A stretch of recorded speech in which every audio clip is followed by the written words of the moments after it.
Indian embassy നൽകുന്ന വിവിധ സേവനങ്ങളെക്കുറിച്ച് അറിയിപ്പുകളും ഇതിന് ബന്ധപ്പെടേണ്ട നമ്പറുകളും ട്വിറ്ററിലൂടെയാണ് എംബസി പുറത്തുവിട്ടത്. സൗദിയിൽ ഇന്ത്യൻ പ്രവാസികൾ മരണപ്പെടുന്ന സാഹചര്യത്തിൽ സ്വീകരിക്കേണ്ട നടപടിക്രമങ്ങളാണ് ഇതിൽ പ്രധാനമായുള്ളത്. മരണ രജിസ്ട്രേഷനും മരണാനന്തര നടപടികൾക്കായുള്ള നോ ഒബ്ജക്ഷൻ സർട്ടിഫിക്കറ്റുകൾ നൽകുന്നതിനും 24 മണിക്കൂർ സേവനം ലഭ്യമായിരിക്കും. മരണത്തിൽ ദുരൂഹതയും സംശയവുമുള്ള സാഹചര്യത്തിൽ സ്വീകരിക്കേണ്ട നടപടിക്രമങ്ങൾ, മരണശേഷമുള്ള സാമ്പത്തിക ഇടപാടുകൾ പൂർത്തീകരിക്കാനുള്ള മാർഗനിർദ്ദേശങ്ങൾ തുടങ്ങിയവയും വിശദീകരിക്കുന്നു. പാസ്പോർട്ടില്ലാതെ ജയിൽ, ഡീപ്പോർട്ടേഷൻ സെന്റർ തുടങ്ങിയ കേന്ദ്രങ്ങളിലൂടെ നാട്ടിൽ പോകുന്നതിനുള്ള എമർജൻസി സർട്ടിഫിക്കറ്റിന് പണം ഈടാക്കുന്നില്ലെന്നും എംബസി ആവർത്തിച്ചു. എമർജൻസി സർട്ടിഫിക്കറ്റ് വൺ വേ യാത്രയ്ക്ക് ഉപയോഗിക്കാനുള്ള താൽക്കാലിക അനുമതിപത്രമാണ്. നാട്ടിലെത്തിയാൽ പാസ്പോർട്ട് ഓഫീസുമായി ബന്ധപ്പെട്ട് പുതിയ പാസ്പോർട്ട് നേടണം.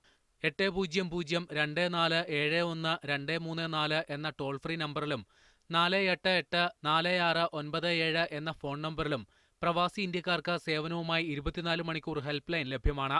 വിവരങ്ങൾ പലതും നേരത്തെ വെബ്സൈറ്റിൽ ഉൾക്കൊള്ളിച്ചതാണെങ്കിലും പ്രവാസി ഭാരതീയ ദിവസിലെ പ്രധാനമന്ത്രിയുടെ നിർദ്ദേശത്തെ തുടർന്ന് കൂടുതൽ ജനകീയമാക്കുന്നതിന്റെ ഭാഗമായാണ് ഇംഗ്ലീഷ്, ഹിന്ദി ഭാഷകളിൽ സോഷ്യൽ മീഡിയയിലും സേവനങ്ങളെക്കുറിച്ച് എംബസി ബോധവൽക്കരണം സജീവമാക്കുന്നത്.